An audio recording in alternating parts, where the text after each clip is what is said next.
Xin chào tất cả mọi người, hiện tại Rút đang ở nhà thờ Tin Lành Lepring đó, để chuẩn bị quay MV cho thằng bạn, thằng bạn cũng như trong trong team luôn, trong team Play TV đó. Hôm nay anh bảo quay MV cho anh ở nhà thờ, lúc đó sẽ ra tất cả ngoài chỗ khác nha.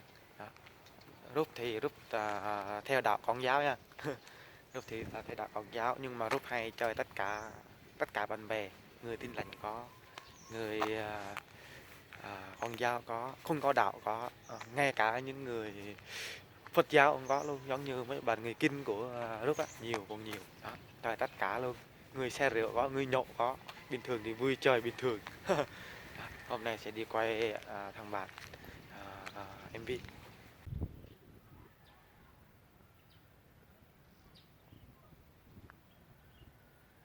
Như các bạn đã thấy thì trước mặt Rút thì ghi rõ đó, Hội Thánh Tin Lành Việt Nam, chi hội Tin Lành Pleipreng, thôn Pleipreng, Gia Tư Gia Gia Lai đó. Đây là con vào đó. Đây là một khung cảnh nhà thờ rất là lớn.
Hello, xin chào tất cả mọi người.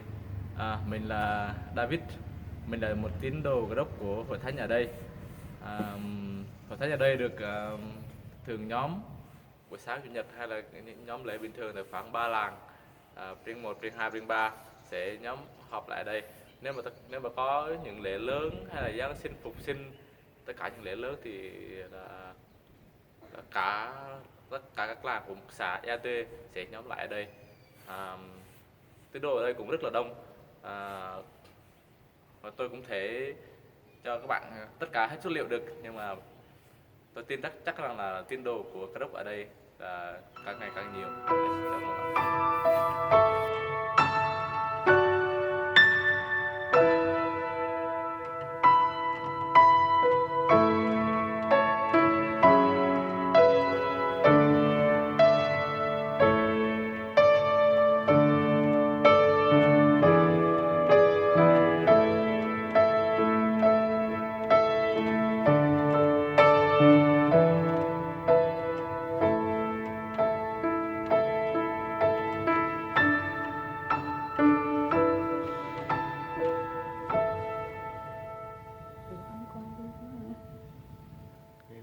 Cái đây là hậu trường mà Làm hai ba cái video nên ta kêu phải đầu tư.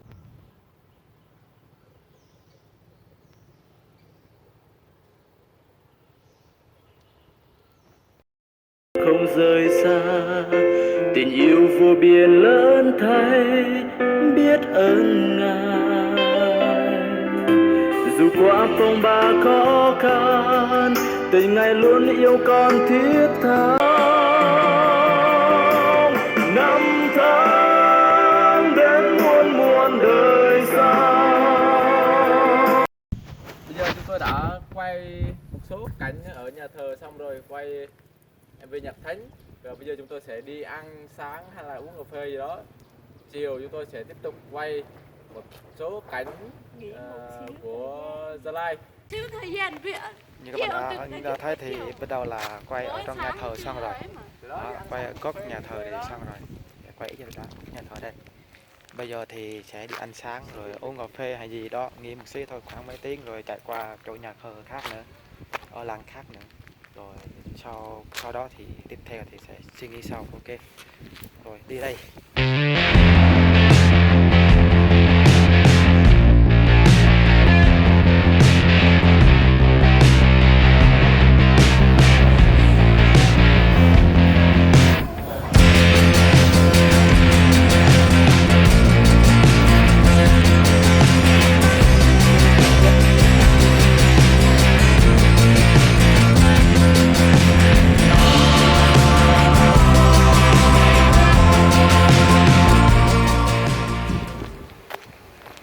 Và cuối cùng thì Rút đã tới nhà thờ thứ hai để quay một MV tiếp theo, canh MV tiếp theo nữa. Đó, nhà thờ này rất là đẹp, các bạn cùng xem nhé.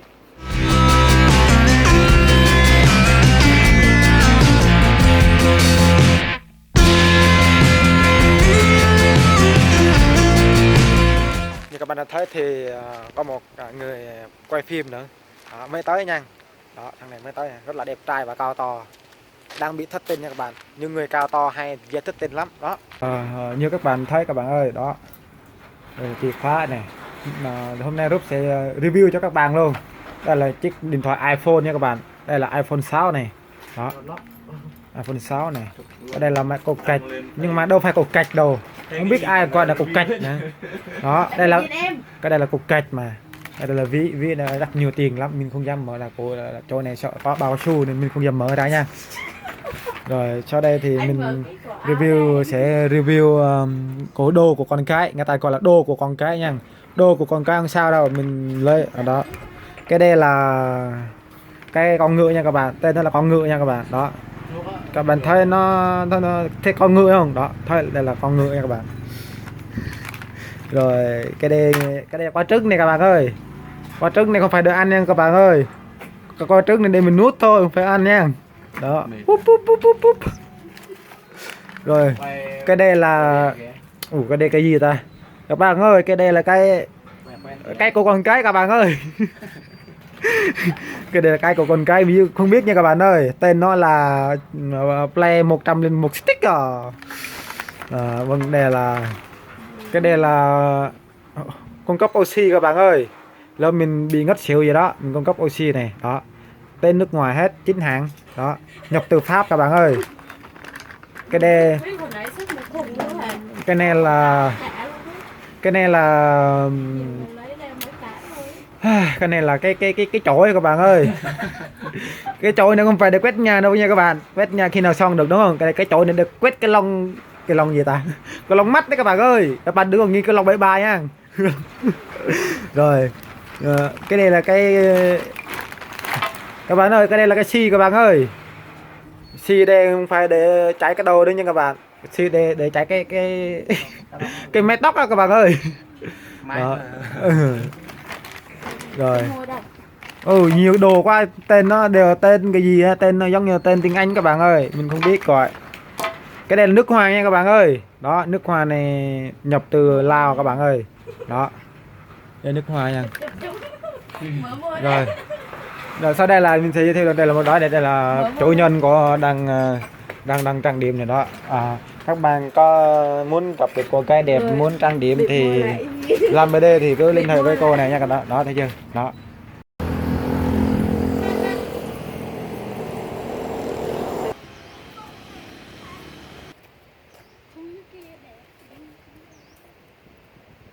Hiện tại đang ở Dân Nguyên nha các bạn, Dân Nguyên nha. Ở đây cũng phải là Bình Hồ đúng không? Là Dân Nguyên đúng không? Đó. Có một cô kết là xinh này các bạn này. Đó. Nãy thì mới vô quay này không quen nên ngại lắm các bạn. Giờ thì không sao đâu, thoải mái luôn. Đó. Giờ cô gái ngại lại Rút nữa nha các bạn. Cô gái khi đi đường là phải cầm đó đồ thứ thấy chưa? Trên đường là cầm dạ phấn, đúng rồi, giới thiệu luôn nè. Giới thiệu đi nè. Thôi nó vậy.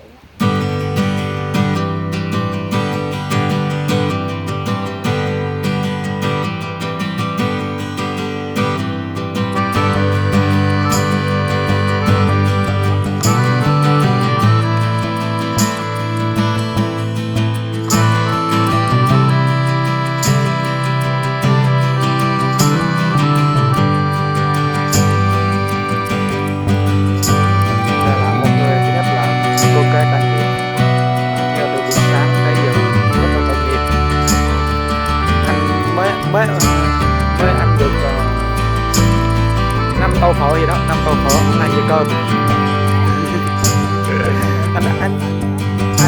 anh ít lắm. Đi xe để đi một mình thôi, không cho người ta lên. Là giật nha, giật phạt, giật không.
Đang là ở dưới Bình Hồ nha các bạn, trung tâm Bình Hồ luôn các bạn ơi.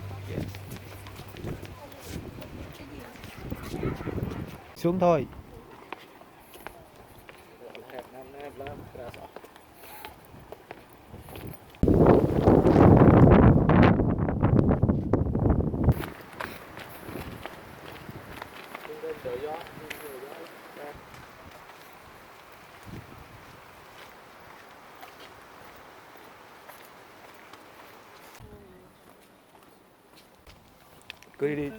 Cứ đi bình thường đi, đi bình thường đi.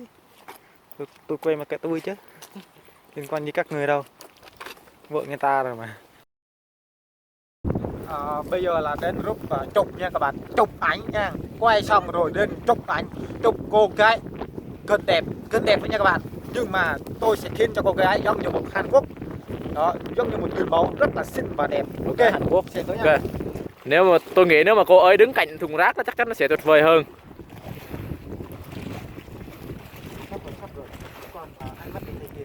Đúng rồi. Ánh mắt này là được rồi, yêu đời thôi. Ok. Cô ấy đang làm ánh mắt xe chốc. Rút xe chụp rồi. Tôi chào cô gái đó đã đi từ sáng tới chiều này đó, đi hẹn chơi và trang điểm. Bây giờ sẽ là ngày, bây giờ đến giờ là gọi là tạ ơn nha. Ok, tạ ơn. Ok, đây tạ ơn bằng cái này thôi nha các bạn. Yeah. Ok, trên tay là có một phong cách rất là Hàn nha các bạn, rất là Hàn. Hàn xén. Đúng rồi, Hàn Quốc chứ. Okay. Đi là Hàn xén và Hàn gió. Đi Hàn cái quốc. Rồi, lui một xí nữa. Lui xa xíu nữa. Lui một xí nữa nha. Lui một xí nữa. Để chụp tí. Xích qua đây. Xích qua rào luôn. Lúc đó cái này ở thế đúng không? Nhưng mà anh sẽ bật anh ở lặng lặng vậy đó. Đấy. Đúng nha.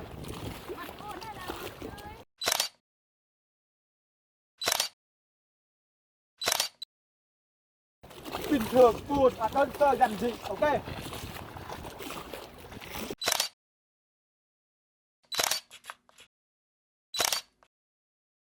Các bạn đã tới thì hiện tại đã chụp ảnh xong rồi đó các bạn ơi.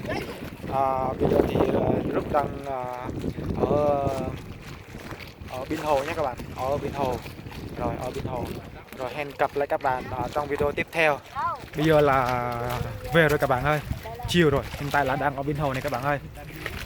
Đó, giờ về rồi, chiều tối là về rồi. Rồi viết đó là nước cà phê thôi nha anh. Viết nói về kênh bài hát thì úp ở đâu. Hello mọi người, hiện tại thì chúng tôi đã chuẩn bị về.